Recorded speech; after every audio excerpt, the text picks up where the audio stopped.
Good morning, and thank you for joining us today for our live broadcast on September Spike in Children and Asthma. My name is Christina Sperling, and I'm the Senior Director of Programs and Services at the Lung Association. As everyone's gearing up to get back to school, it's important to understand what we can do to make sure patients with asthma are doing that in a safe way. September spike is a phenomenon that healthcare professionals speak about that refers to the 38th week of the year where there's a peak increase in emergency room visits by children with asthma because they haven't been properly controlled potentially over the summer. So we wanted to talk a little bit about that today and share with you some of the information that can help you so that you keep your children safe. We have a panel today with us. We're very lucky. We're very lucky to have a panel with us today to speak about this subject. So let me introduce who's with us today. So in our room with us today, we have Dr. Alana from the Hospital for Sick Children. She's a pediatric emergency physician. Thank you, emergency physician, who also developed asthma at the age of 3 herself. So today she's going to share with us her personal experience as well as her professional one. And then beside Alana, we also have Melissa. So Melissa is a teacher. She's been teaching for 16 years with the Toronto District School Board for the majority of that. And Melissa is also a mother of 2 boys, Brody, who is 4, and Daniel, who is 8. And both of her boys were diagnosed with asthma at a very young age. And she's going to tell us a little bit more about that. And then remotely from Ottawa, we have Dr. Dina, who is a pediatric respirologist and clinical investigator and head of the asthma program at the Children's Hospital of Eastern Ontario in Ottawa. Dina does work actively with the Canadian Thoracic Society and the Lung Association to develop clinical guidelines, workshops, and continuing education seminars on the management of childhood asthma. So today, what we'd like to do is have a brief discussion about some of the key areas about September Spike and provide you with some more information.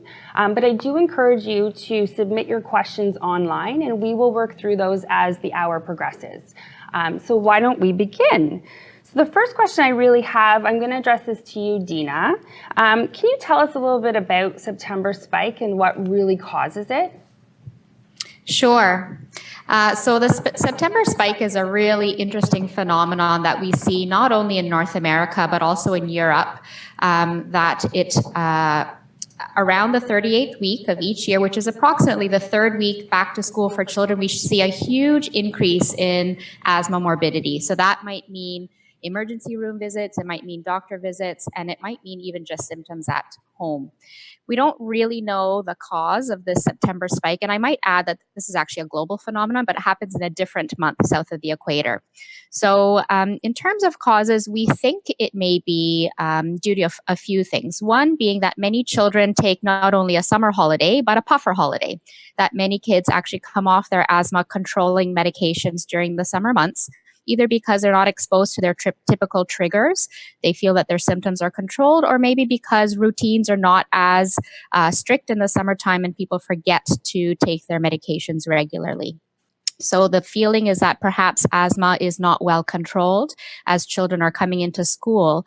And then the second issue is that during September and back in that school environment, children are exposed to things that normally would trigger their asthma, specifically respiratory viruses. We start seeing a huge increase in typical cold viruses, eventually influenza and other types of viruses that can trigger asthma episodes in kids.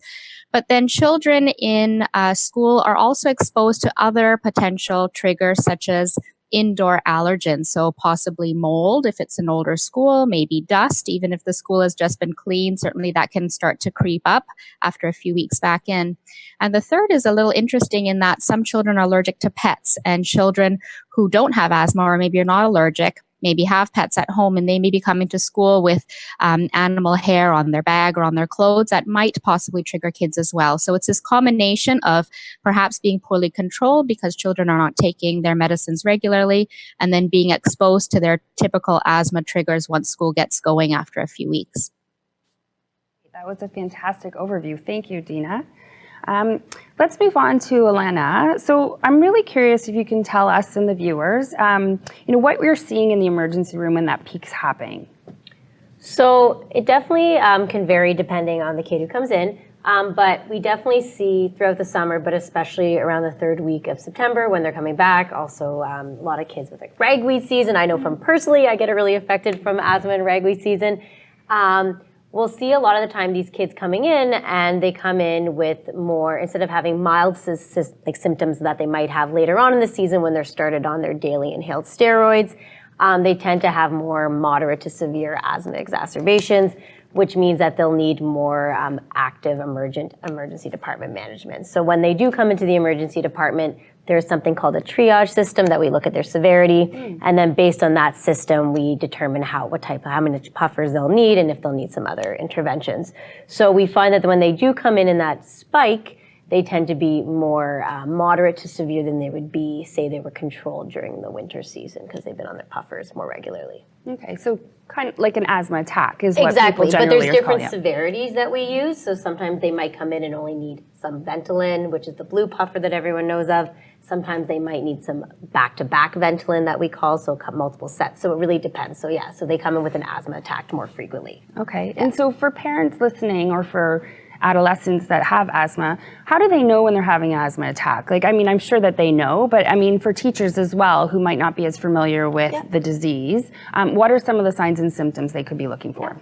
So definitely could depend on the kid, but everyone's a bit different. So one of the big ones is coughing. So they start coughing a lot more, feeling what we call short of breath, so struggling to catch their breath. Another sign that could be like they have trouble talking. That could be actually quite a severe sign that people don't realize. Okay. They can have trouble breathing, so they sometimes use other muscles, so they can belly breathe a bit more or use the muscles in their necks a bit more. That's getting a bit more severe, but those are the main signs that people might notice, especially in little kids. In teenagers, it's usually the cough. They might hear a wheeze, and then just that feeling of like some chest pain or shortness of breath that they can feel. Okay, thank you. That's really helpful. And then just one more question about the emergency. Why is it so important for people to see their family physician afterwards? Why would you, from my understanding, is once they leave, you really recommend them to go see their family physician within a certain period of time. And why is that so important? So in general, whenever kids leave the emergency department, I always think it's essential that your primary care provider, your family doctor, pediatrician is involved in your circle of care. That's essential because while we see you for a snapshot, it's really important that they know that you were there. But the other important thing is sometimes if the kids are given steroids, that's when the steroids tend to wear off. They might have new onset of symptoms. So I would like people to check in with their family doctor or their pediatrician just to make sure that their symptoms aren't recurring. Okay. Say they went to see them, they notice that they're wheezing again, they might have to educate them a bit more on like the Ventolin. Okay. And then depending on how severe they were, some doctors may prescribe an inhaled steroid, so that orange puffer or the Flovent that everyone calls, and there's a bunch of different types of them. They might prescribe that, and then it's really important to make sure that you're taking it properly, that you follow up with them. Sometimes if it's a mild episode, it might not be right away, but usually within a week, we want you to see your doctor. Okay. Yeah. Okay, that's great. That's good to know. Okay, thank you. Melissa, we're interested to hear a little bit about your story. So you have 2 boys, as I mentioned earlier, that have asthma. Do you want to give us a little, there they are on the screen. Do you want to give us a little bit of background on your story and how you came to get them diagnosed? So Daniel's the older one. He's 8. He was a happy, healthy baby, and I just remember watching him sitting there and playing. He couldn't walk yet, and he was playing and happy, but he was panting like a dog, and I thought, well, that doesn't look right. But other than that, there was no indication that anything was wrong, and he had a mild cold, but he always had colds. So we decided to go to Sick Kids Emerge, and as soon as they saw him, it was like they rushed him in and they put all these puffers on him, and I was kind of traumatized because it did not present what I thought a serious asthma attack would look like. Mm-hmm. And then from then going forward, it wasn't initially diagnosed as asthma, it was diagnosed as reactive airways. But then once those reactive airway incidents became frequent and common, I think then they they transition to an asthmatic diagnosis. And I don't even know if there's an age limit where they say that, but. So we were in the hospital a lot with Daniel, and then Brody, same thing, right around 9 months. I noticed the look of it, and it was that you could see the ribs going, but they're smiling and they're happy because they don't know that they're sick because they're always sick. So again, being in the hospital, I got lucky because at Sick Kids they were doing a study on I think preschool kids with asthma, and we were there with Daniel, and they had asked if we'd be part of the study. And so that kind of transitioned us into their clinic. But yeah, that was our story of diagnosis. And then Brody happened to be exponentially worse than Daniel. So we were in the hospital every 2 months with Brody. Any cold, like I say, by the time, they counted 20 visits. Yep.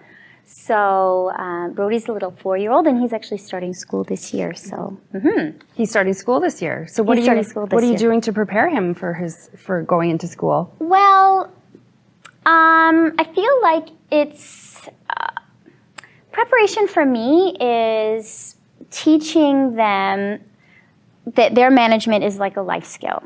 Right? So like you brush your teeth, you put your dirty clothes in the laundry, you wash your hands after you go to the bathroom, and you take your puffers, right? And also that sense of body awareness, right? So when they're sick, they can, and it's much easier once they can speak and vocalize, right? But like Brody can say, my chest feels tight, I want my puffer, but I constantly, do you need your puffer? How does your chest feel?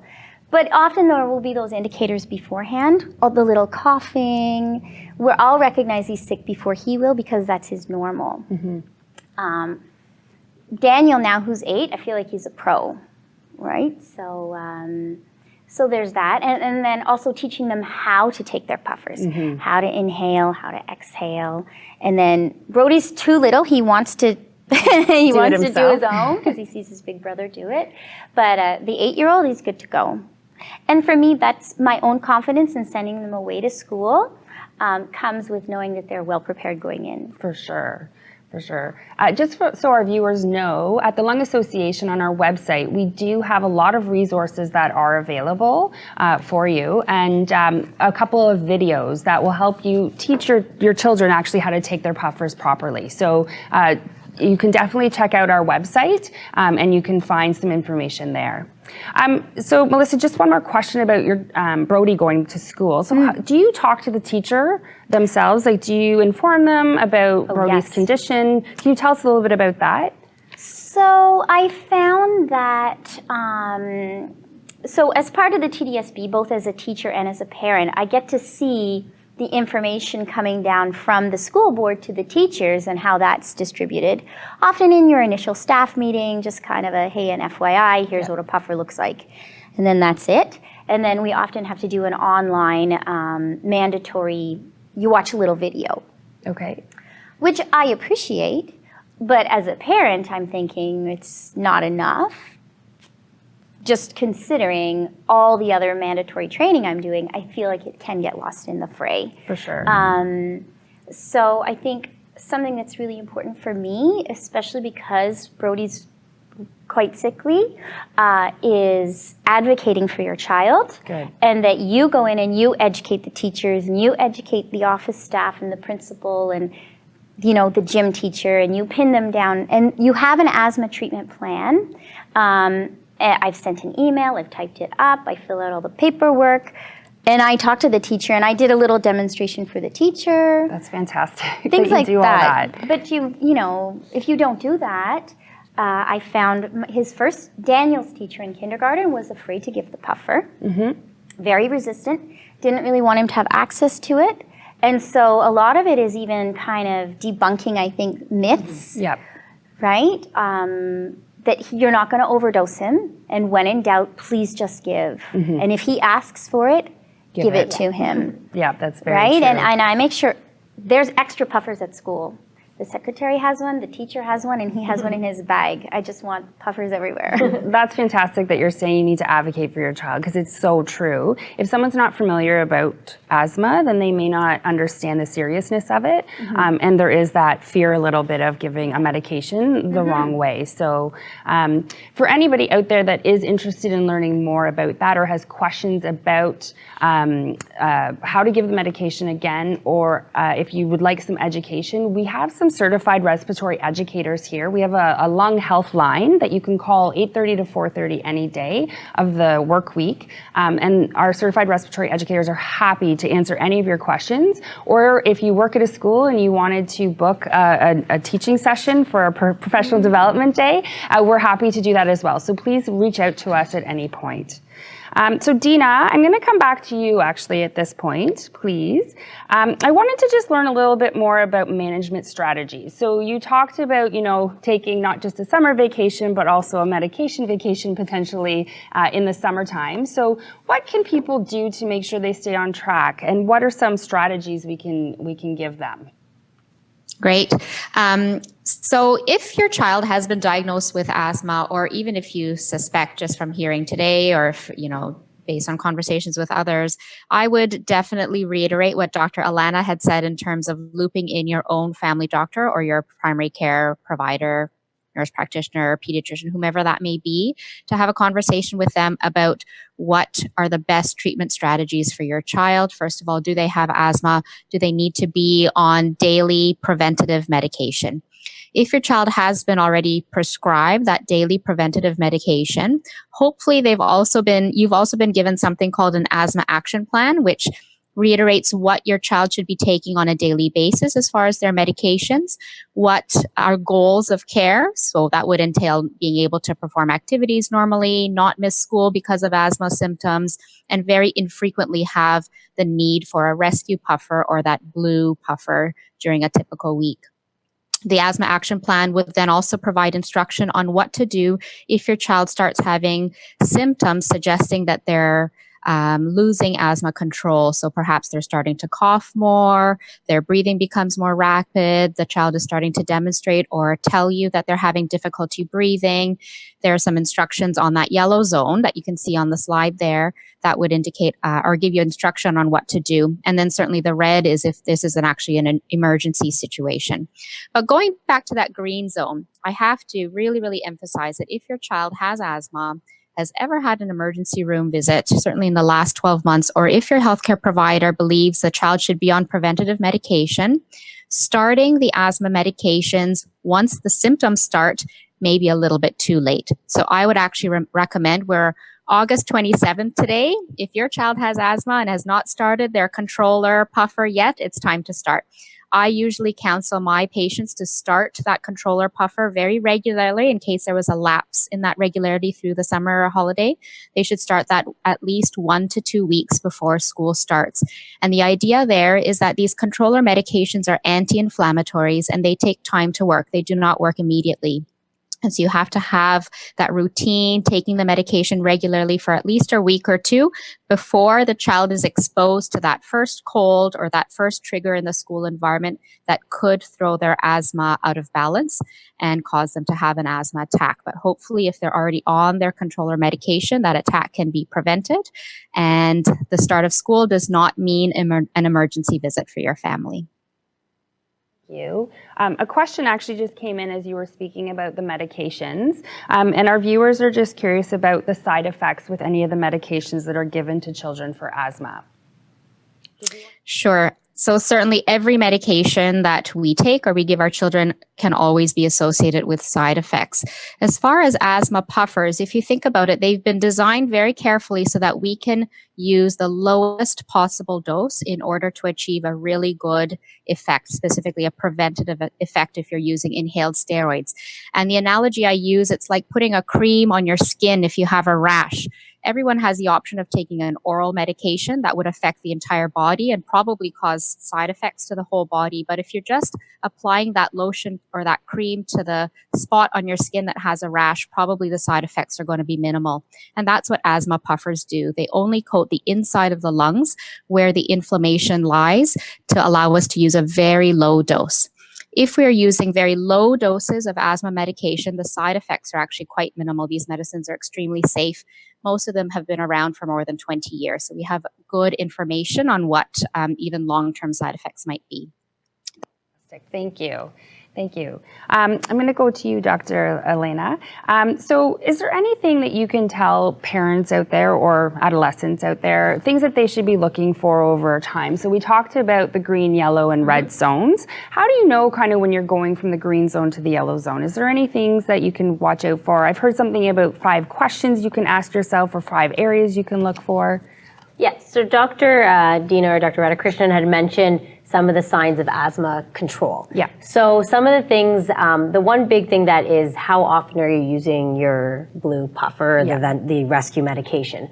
So ideally you shouldn't be using it more than twice a week. Okay. So if a teenager's coming into your office and they're saying, oh, I'm using it every day, I need several puffs, and I'm having this sensation of having like trouble breathing more than twice a week, that's concerning. So that means that if they're on their steroid, they might need to talk to their doctor about a dose adjustment, and if they're not taking it, they have to, the biggest thing we look for is proper technique with taking the medication. Common thing with a lot of teenagers, also from personal experience, I know as a teenager, it's hard to carry the big aero chamber around, but ideally that is the best way to take the medication. So we do recommend that if they aren't getting the achievement of symptom control, they should continue to always use their aero chamber. Why is the aero chamber so important? So what it ensures is it allows a proper technique to ensure the delivery of the medication is directly into the lungs. Okay. It's not coming out the side of the mouth. I remember I once had a patient who said they would open their mouth and they just would spray it, and obviously that's not ideal, but I don't think it was just an honest, no one showed them the proper technique. Yep. So another big thing is nighttime symptoms. So you should be not waking up at night with symptoms. So if you're waking up at night with symptoms from asthma, that's actually quite concerning if you're causing coughing. Now, we do hear throughout the season that a lot of kids, I get a common complaint of my kid won't sleep, they're waking up at night. So definitely when I get that complaint, and depending on how long it's been going on, I think maybe they do have some sort of preschool asthma if it's an issue, but I obviously have to look a bit further into that. Okay. And there are some breathing, like you can do some breathing techniques to get to test the severity and if they're well controlled. But unfortunately, in the toddler or the 1 to preschool age, it's harder to do those. And then another big thing is exercise tolerance. So if they find that especially in adolescence, they keep playing sports, and if they can't keep up with their friends, that's concerning. Or if they find they're going to their blue puffer to get that relief of symptoms. So overall, these symptoms should be at a minimal. It means you have good asthma control. If 1 or 2 are off, there's actually a scoring system that you can use to assess the control, and you can go from there. But definitely, it can't be good to be at school feeling that sensation of running around, and I've had it from personal experience, so it can be quite challenging to need that, and you don't want to have to affect their school years. So. From your personal experience then, so sports and such, like, I mean, I know that children with asthma have full capacity to play sports and that. So did you, I mean, you look like you probably did sports in your life. So how did you manage through that then while you're at school? So you can still do stuff at recess with your friends. Yeah, so I love sports. They're probably a huge part of my life. I was diagnosed, back then we didn't actually have the guidelines as clear cut for preschoolers asthma, but I definitely started the daily preventative medication around 3, and I'm 33 now, so I've been on it for a couple years, and obviously it's safe because I have never experienced any side effects from that. But basically the biggest thing for me was taking it daily, every day, twice a day. With the aero chamber is key to taking it. I always carry it on trips. I always carry backups on trips because I know the horrible feeling of not being able to breathe if I go without my medications for a couple of days. But by being on the preventative so regularly, and my parents were I also have a peanut allergy, so from a very early age I had a lot of rules, and like you mentioned, it's part of your daily routine. I always was very diligent with taking my medication, and I still am. Which has allowed me to do the sports. I don't have to take my rescue medication very often. Now, don't get me wrong, every once in a while I do because of I have a lot of allergies and stuff, but overall I find I'm very well controlled. I've ran cross country, I play tennis, hockey, like lots of sports with lots of triggers, and I can function no problem. But I think compliance and taking it regularly is key. No, for sure. I think what I've heard before too is asthma is one of those things, if you're under control, you think, oh, I don't need to take my medications anymore. But it's the opposite, right? People need to be taking their medications on an ongoing basis, as everyone has been saying here today. So great. Melissa, so you also are a teacher. So beyond having 2 boys that have asthma, you also are a high school teacher in Toronto. So what do you do? Do you do anything when you start the school year for the students that you have? And is there any tips or information you can share with some of the teachers out there? There is, and actually, I did want to piggyback off something. Sure, that you absolutely. said Sorry. Yeah, before. go ahead. Well, one of the things I noticed too is one of the questions I got is, well, can he participate in gym? Mm-hmm. And, should they limit him in his activities? And that's one of my fears too is, no, please don't. Yes. Right? I actually think being in sports is really important for them to strengthen their lungs, right? And so when there's an exacerbation and a flare-up, of course, to be more careful and be more watchful. But when they're healthy, I really want them to just have free reign to be kids and not have people tiptoe around them either. Exactly, right? Yeah. And Daniel too is now mild. He's been downgraded from severe to mild. So when he went into kindergarten, he was severe. And he was on a controller puffer and then the rescue puffer. And now he's no longer on a controller puffer, but he still has a rescue puffer. And I think that's a big part of being in touch with your doctor as well, that they have this long-term monitoring and plan so they can see when things start to transition. And so you can adapt your plan accordingly. But one of the things I had wanted to bring up is about this idea of complacency, in that I feel when Daniel is healthy, because he was always so chronically sick and now he's so healthy most of the time, that I have this fear of being complacent, where we're a little bit more casual about the puffer. And he just started having symptoms yesterday because he has seasonal allergies and he started coughing. And I said, "Where's your puffer?" Because he goes to camp. And so he's supposed to take it to camp with him every day, and he didn't pack it. Wow. And I was like, we have to be on that. So there's just that idea of, and I think maybe that transitions into your first question, which as a high school teacher, we do have process in that the kids who are identified with medical issues in a private space in the interior office where only teachers get to go. Okay. There's a picture of the students, and it identifies their medical conditions, right? So went right by our mailboxes. So when we go in and we get our mail, you can see, especially when you don't know your students yet, like the first week, you can see who they are. And then on my attendance, it will indicate them with a little plus sign. So I know to look out for those students and that I have to figure out what's going on with them. Do you talk to them? Like, do you engage in a discussion I do. with them? So once you I know? see who they are, like a lot of times it's just a name. I have no idea who they are. Like when I show up on Tuesday, I'm just going to get an attendance sheet. And on the attendance sheet, when I take attendance, there's a little plus beside their name that indicates there's someone to look out for. Okay. And then I go and do my investigative work. And then, of course, I want to speak to each one individually and say, okay, what is your issue? I did have some experience, I had a teenager, I think she was 16 or 17 last year. She was in the back of the class in winter and she started coughing, and I knew she had asthma. But again, I think she's like my son Daniel, where she's fine most of the time, and she had this flare up and she wasn't prepared. And I said, "Where's your puffer?" She goes, "Oh, I never carry my puffer anymore." And I'm like, you need your puffer. And so she was coughing and coughing and coughing and coughing. But it doesn't often sound horrible. It's just like a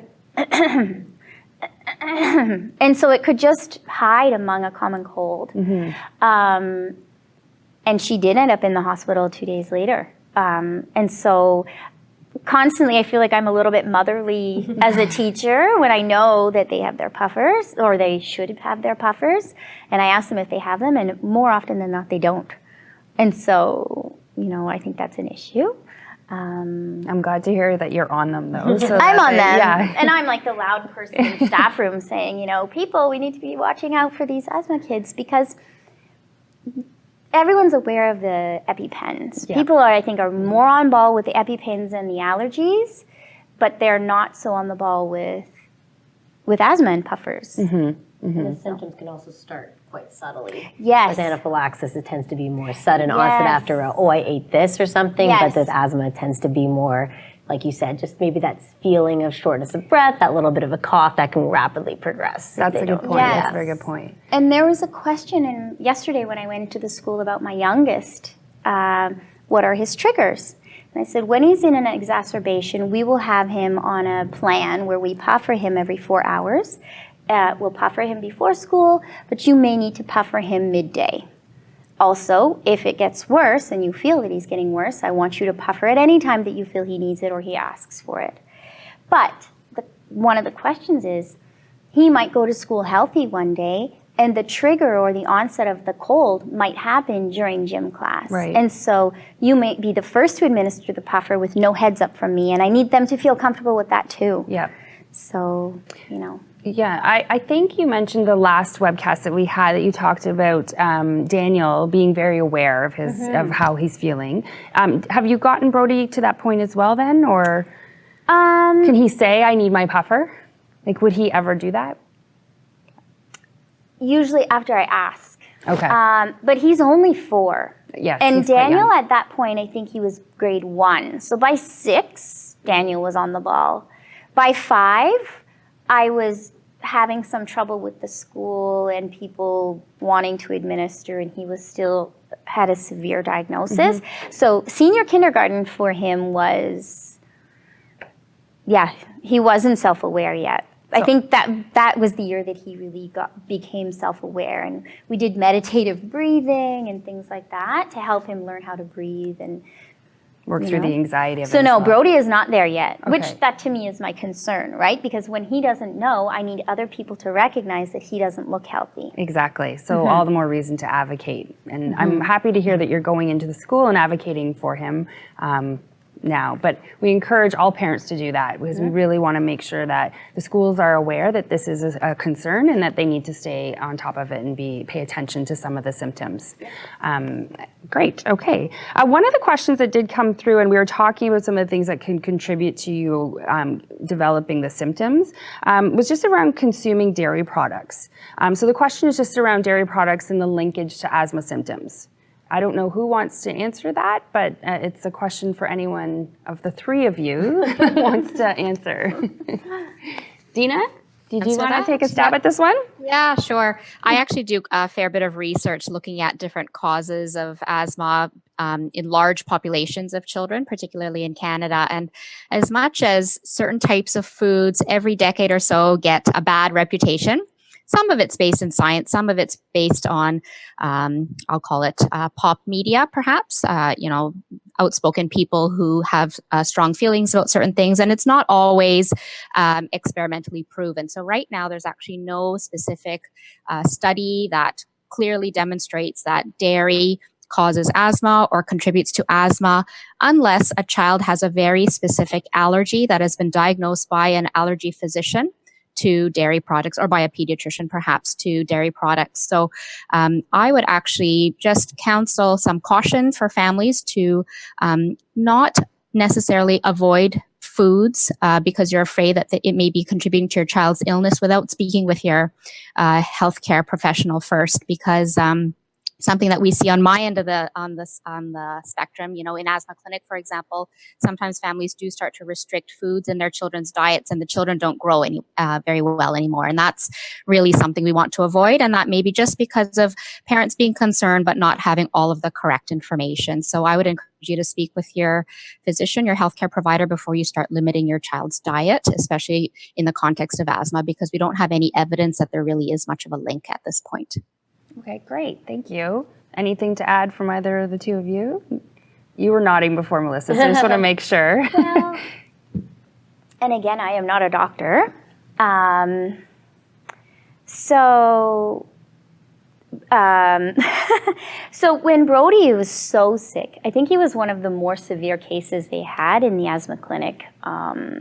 at sick kids, and we couldn't figure it out. We went, maybe he had some silent acid reflux, maybe he had some allergies going on, that there were other kind of underlying causes exacerbating the asthma.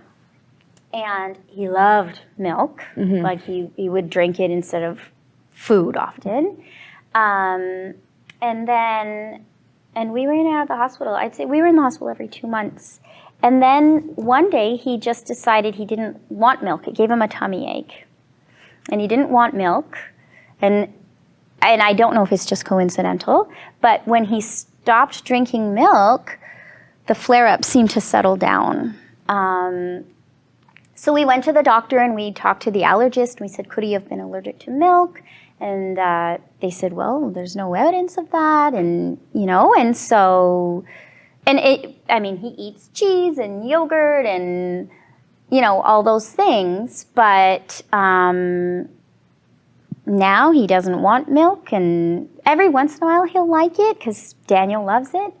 I encourage him to drink water. But, Brody hasn't had an exacerbation in 6 months. That's which, nice to hear. Having one every other month to nothing. So I don't know what it is, but our personal philosophy isn't, we're going to cut everything out. But if it happened to help and he doesn't seem to mind, then we're okay him doing without it. That makes sense. That's my, That makes sense. We got a lot of questions coming in now. So before we talked about the viruses and that the children will be exposed to potentially when they return to school and being in the environment with so many different children. So our viewers are asking, what can they do to help make sure that their child doesn't get the virus? Go ahead. You can go ahead, Elena. So at the end of the day, unfortunately, kids are going to be kids. You can't put your kid in a bubble. They're going to go to school and they're going to have fun, and I think that's really important. I think the biggest thing is teaching your kids very basic things, so proper hand hygiene. When you're at school, avoid touching. People don't realize that the viruses get transmitted by rubbing your nose, your eyes, so your mouth, obviously, putting your fingers in your mouth and stuff. So things like very basic hand hygiene is like with some good soap and water or Purell or whatever's available is going to help prevent spreading the germs. Another big thing with a lot of these viruses that are spread by coughing is teaching your kids how to properly, from a young age, cover their mouth, not with their hand, cough into their sleeve or sneeze into their sleeve. Now, we're not going to prevent all the spread of germs, obviously, but these are some very simple techniques because the kids are going to go to school, they're going to have fun. So at the end of the day, while we would love the kids not to get sick, ideally, just some very basic measures, I think, are really, yeah, it's going to happen, but at least if we could try to prevent it as much as possible. Of course, yes, of course. Okay, great. So another question here about exercise. So exercise-induced bronchospasm. So I think they want to learn a little bit more about that. Like, how does that come on potentially, and what can people do to try and avoid that from happening? Should they be using Ventolin pre-activity? Things such as hockey, where there's the ice as well, which the cold could also be a little bit of a trigger. So Dina, do you want to take that one? Sure. Yeah. So I see a lot of children certainly with exercise-induced asthma or exercise-induced bronchospasm. Really, both of them are the same thing. And usually children would need to be on controller medications if they are experiencing those symptoms more than a few times per week. So the first step would be to be started on a daily inhaled steroid would be the best type of medicine to choose. And then it really depends on the severity of the symptom, the type of activity, and usually children and families start to get a sense of which types of activities are more likely to trigger them, and they may use their Ventolin or their short-acting, their blue puffer before the sport, or perhaps they're only rarely triggered once they're on the controller medication regularly and may only need it occasionally, either during or after the sport. So that's really a very individualized plan that would have to be developed. All right, thank you. Anything to add or no? Okay. Okay, so one of the next questions is just around Ryan's Law. So Ryan's Law is a law that was implemented to ensure safety for children while they're at school. More recently, there has been a PPM 161, which is prevalent medical condition. So it's taken asthma along with other medical conditions and created some legislation to ensure that schools are doing the right thing. At the school, they have policies in place and education for teachers to make sure that the kids are safe. Do you want to talk a little bit more in depth about some of the things that are in place in the schools to ensure that teachers are informed properly about what to do? Yes, so from a teacher's perspective, with Ryan's Law, I think it came about where there was a child, Ryan, who died at school because he did not have access to his puffer. And so one of the outcomes is that at the beginning of the school year in the meeting we talk about EpiPen administration, and then we also talk about asthma, and I don't know if this is in every school or if it's just the TDSB, but we get a little poster that we are supposed to put up in our room. So you have, here's the fire exits, and here's what you do in a lockdown drill, and here's your asthma poster. Okay. You post them. But again, sometimes that can just become background visual noise. And so I think it really has to be delivered with intentionality. In addition to that, we have to do compliance training. Okay. So teachers all have to do some online, they watch little videos. And they range in a variety of topics from hazardous chemicals in the workplace to asbestos to equity to violence in the workplace, and then asthma and EpiPens. And so although I appreciate that, I also feel that can get lost when, as a teacher myself, I'm sitting there and I'm doing hours of compliance training and you're just clicking next, next, next. More could be done, right? So there's opportunities for PD sessions, there's opportunities for teachers who are experienced to speak up about it. The school's very aware and they're getting much better about dealing with it, but I do think more could be done. Yeah. For sure. I do know that there's forms that parents can fill out. Most school boards have them available so you can identify what your child's triggers are, how often they take their medication. So it's very individualized. Yeah. At the Lung Association, we also have that on our website, as well as those posters you were talking about. So we have those available as well that we can distribute. We also work closely with OFIA. So OFIA is an organization, I don't know what the acronym stands for right off the top of my head, but OFIA is an organization that helps support school boards with educational materials and resources. So we do work closely with them to make sure that the educational materials that are delivered to you as a teacher are created with the experts. So. And I guess too, there was something I was talking about with you beforehand, is there is an asthma protocol for the TDSB, right? Yes, but it's you were like a showing 12-page document.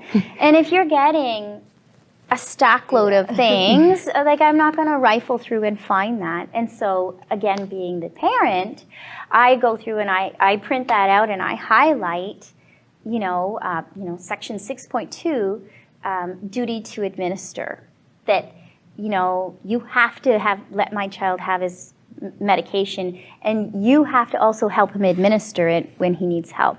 And so highlighting the key parts there, I think, are important too in bringing awareness. So again, it doesn't get lost in information overload. For sure. I think if teachers do have a little bit of a fear, and I mentioned this earlier, if you do have a little bit of a fear on how to do give the medications to the children, please give us a call. We can talk you through that. We also have videos and fact sheets that we can give you as resources. So we're here to help. So please go to our website or give us a call, and the number's on the screen there for you. I have another question here. So when I ended up in the emergency room with my child, they gave them many treatments, so one after the other, and yes, we've seen that. Are there any long-term effects of this? We talked about there not being any long-term effects with the treatments in general, but when they're happening that quickly, one after another, is there anything that can happen to the child? Overall, it's fairly safe. The biggest side effect from both the professional and personal side is you get your heart rate goes up quite high. Okay. So as an emergency doc, I'm a very big stickler for heart rate. So I have to make sure that the heart rate comes down, not completely, but definitely comes down, because we know that the Ventolin can cause your heart rate. It's not going to long-term cause your heart rate to go high. It's going to be brief in the moment. So Okay. overall, it is very safe. I've seen kids get 24 puffs of Ventolin back to back. Their heart rate does go up, but I promise you it does come back down.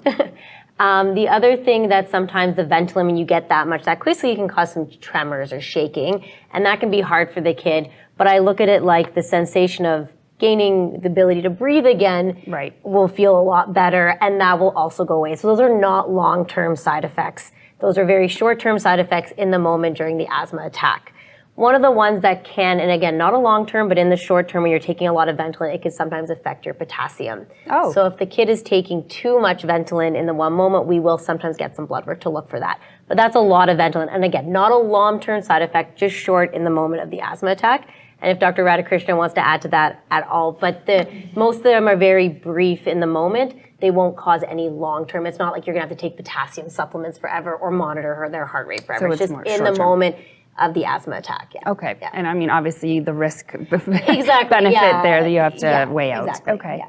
All right. And just actually, as a healthcare clinician, a quick question. So I've had people ask me before, when you're giving the medications, we do it by puffers now most of the time, but sometimes we do have to go to the inhaled, like the aerosolized medication. When do you recommend one over the other? Because parents will see in the emergency department one child's on an aerosolized medication and one is not. So just to answer questions, when is one given over the other? So in the emergency department, we always try to go for the puffers first with the mask. Definitely because one, it's quicker to get to the kid. So we tend to use the aerolized if we have to be giving. So obviously if the kid's in that much trouble that they can't breathe. So usually for those more, even the severe ones, we'll sometimes start with the puffers. But if they're in that final unable to breathe stage, we tend to go with the aerosolized. Also compliance-wise, sometimes kids just really don't want the puffers. Really? We try our best always to use them first, but sometimes if you just think, if they're tired or they can't get the mask on them, we will go with the nebulizer. Actually, when I was even younger, I used to have a nebulizer machine at home. I don't even know if those exist. I could ask Dr. Radhakrishnan if those even exist. I remember watching, I don't know if anyone remembers Elephant Show. Yep. All the time as a kid with my nebulizer, but we don't even prescribe those for kids anymore. I don't know if they do in the respirology world, but I haven't given one. In a long time. Comments? Rare. Almost none of our kids go home with a nebulizer simply for asthma. It's extremely, extremely rare that we would set them up at home for that. The puffers with the aero chamber is really the best way to deliver the medicine in 99.9% of cases. I just wanted to mention one quick thing, Dr. Lana, you had mentioned absolutely appropriately that the side effects with the nebulized medications or the puffer medications in the emergency room, really no long-term side effects. It's really in the moment. But the one thing is that if a child comes in with a moderate or severe exacerbation and they receive the steroid by mouth, so a liquid steroid or a tablet, or sometimes if they're extremely sick, IV, that can theoretically possibly have some side effects on growth and other processes in the body. So just as an opportunity to reiterate that we want to avoid a child needing that oral or that stronger dose of steroid because there could be side effects. And one of the best way to do that is to recognize the symptoms of an asthma flare-up quickly, involve your primary care doctor in your asthma plan, and if inhaled steroids are prescribed as a preventer, to really, really use them every day, because that will prevent almost all emergency room visits for the vast majority of children. Great, thank you for adding that. This question is actually for you, Dina. Do you suggest that all children with asthma who are on daily controllers, plus a rescue, plus Singulair, have allergy testing done? I think probably most children should get allergy testing done at least once they're old enough. Usually in my conversations with allergists, to know if they're allergic to things in their environment, dust, mold, pets, different things like that. Usually the immune system will allow us to show that on allergy testing when they're around 2 years old. So certainly around that age, if they still have symptoms, I think it's a good idea, absolutely, to get allergy testing done. Okay, great. Okay, let's see what other questions we have here. So my child's always nervous about going to school, and they also need to be mindful about their asthma. How do I manage the stress? So the stress for the child going to school. They're a little bit different because they'll have the aero chamber with their medications that they need to take.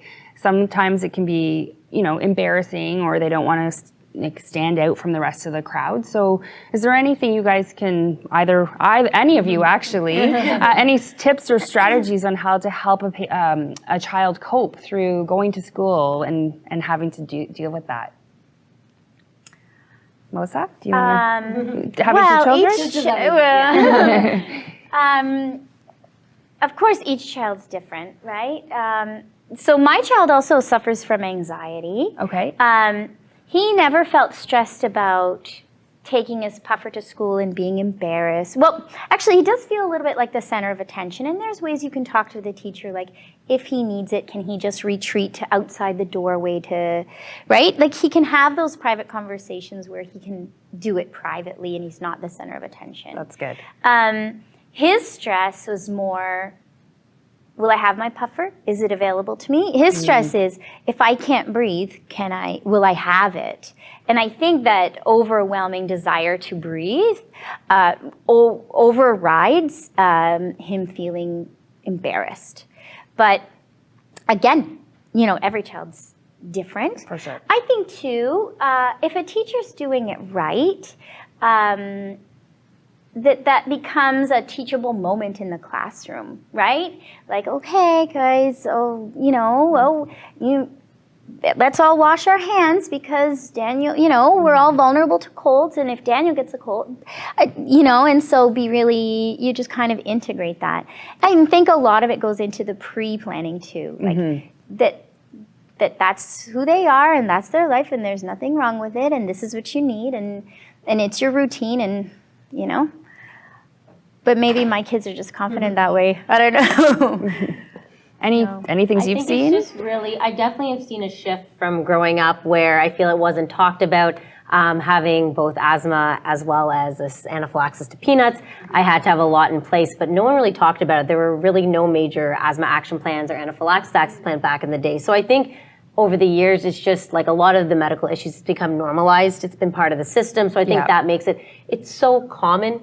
It really is. 1 in 5 kids have it. So it's not like you probably know someone more often than not that has it or has had a puffer at some point in their life. So I think it's just normalizing it, bringing it up in the schools, teaching the kids very early on about what it is. Because at the end of the day, one of your friends could save your life if they recognize the symptoms. So I think it's just making everyone kind of part of the team. Yeah. And if people want to help it nowadays, I don't think, I get the kids can be a bit different, but it's just normalizing it from the start, from a young age, even like from JK and stuff like that would make a big difference. Yeah. I think too, like peanut allergies are a given, right? Like no peanuts in the classroom. All kids know you don't bring something with peanuts. It all has to be peanut-free lunches. And for Brody, what he's excited about right now is picking out, we're getting him a fanny pack to carry his, right? We're getting him a fanny pack so we can carry his puffer. And, he wants to pick a cool fanny pack with a character on it, and then he gets to wear it. And instead of being something embarrassing, it's something like cool. That he gets to carry his stuff. So, that's very cute. Yeah, and even Daniel, like he doesn't want a character now, but he wants something that he can sling over his shoulder and so it's kind of becomes his attire. So you can kind of bring a little bit of fun into it as well, right? So that and it becomes their choice on what they want to do. That's great. That's great. Okay, we have a couple more questions here. Exactly I think we touched on this actually. It was just around what you need to tell your child's teacher or principal, and we talked about the forms that are available through the different school boards. We also have a form on the Lung Association's website, so you can get one there. But really, at the end of the day, it's about making sure that you advocate for your child and you make sure that the school is very much aware on how to deal with the asthma that they have. The next question is, where do I get an asthma action plan?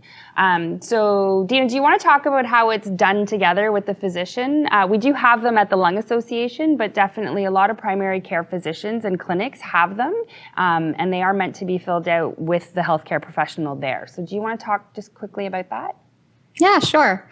Yeah, so the intent of an asthma action plan is to provide clear instructions to the family on what medications to use, how to use them, when to use them, how to recognize when your child is getting sick, and what to do in an emergency situation. So really it should be, as Christina has mentioned, filled out with your primary care provider, with your healthcare provider. Sometimes the child will receive an action plan if they happen to go to the emergency room. Many emergency rooms are actually the physicians are completing these action plans and handing them to families with advice on how to use it. There are lots and lots of different plans available. But as shown on the screen there, that is the Pediatric Asthma Action Plan developed through the Lung Association. It is accessible as a printable PDF. And as a parent, you could certainly print that out yourself and take it to your healthcare provider and ask them to go through it with you. Family physicians, nurse practitioners have a lot to know about and learn about themselves. And sometimes that shared responsibility and advocacy for the child patient can come from the side of the family or from the parent as well. And you can bring these tools to your physicians, and I can assume they would only be well received.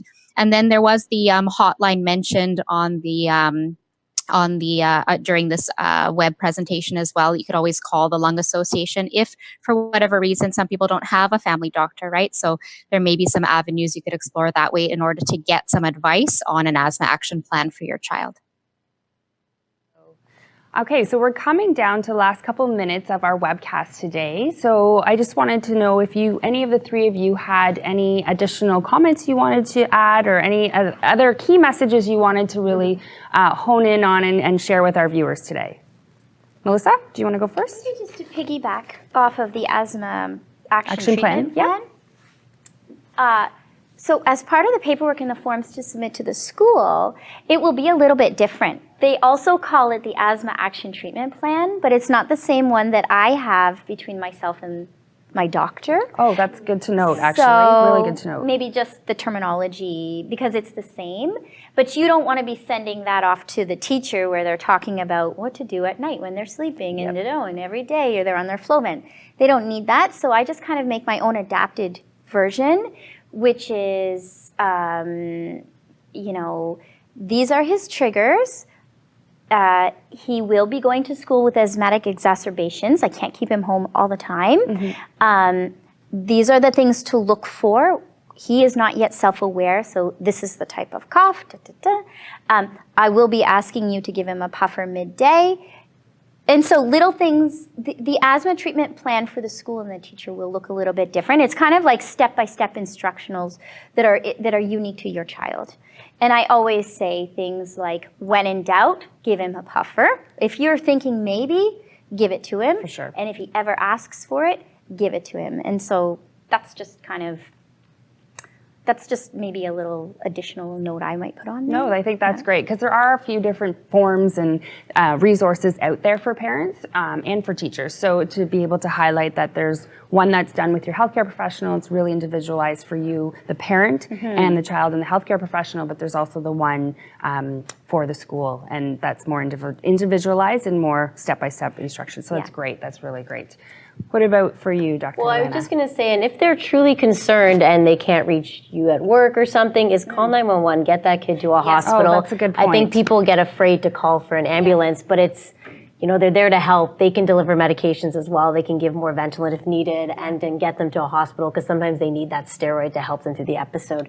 And they might need more support, oxygen, it's hard to say. That's true. So I think people get afraid to call 911 because, it does create a big scene at the school and everything, but I think at the end of the day, if they're concerned, pick up the phone, call 911. They can help. And worst case, sometimes they'll even come assess and say, we think he's okay right now. But they can get them to a safe place as needed, because sometimes the parent's working, you can't reach the parent, or the parents can't get there fast enough to help the kid out. Or you don't have your phone. But I have that on his treatment plan. Like if I'm teaching, my phone's down. Yeah, I say call me, up, then they can't call me. True. But I'll say, give this puff, give this again, whenever he asks for it. And then my last line is, call 911. It's true. It's better to be safe than sorry, Exactly, right? yeah. So at the end of the day, I will never be angry, sorry, No, for you're you right. giving a puffer. I would be angry if you don't give him his puffer. Good to know. As a parent. No, that's good to know. Good to say. And Dina, do you have any last thoughts that you want to share? Sure. I'm going to sound like a broken record, but from my point of view, if you've been prescribed a controller medication, please start taking it. Get into a routine. Take that controller every day. Have the short-acting, the rescue blue puffer available at the school, as the other speakers have described. Teach your children to wash their hands, and good luck. Thank you. So I want to say thank you to all our participants today for tuning in with us. We hope that this has been educational and helpful for you. I want to thank all of our panelists or participants here. So Melissa and Elena and Dina, I really appreciate you taking the time to sit here and share this information that's so important to share. So thank you so much. And I just want to remind again our viewers that the conversation does not have to end here. So again, the Lung Association is all about helping people breathe, and we have lots of resources, and we have certified respiratory educators that you can talk to Monday to Friday between 8:30 and 4:30. The number's on the screen. And please come and visit our website. Again, we have lots of resources, videos, and then this webcast itself will also be archived and be available on our website so that you can view it again if you want to, or if you want to share it with other individuals you know who might benefit from it. So thank you again, and I hope everyone has a wonderful rest of their Tuesday.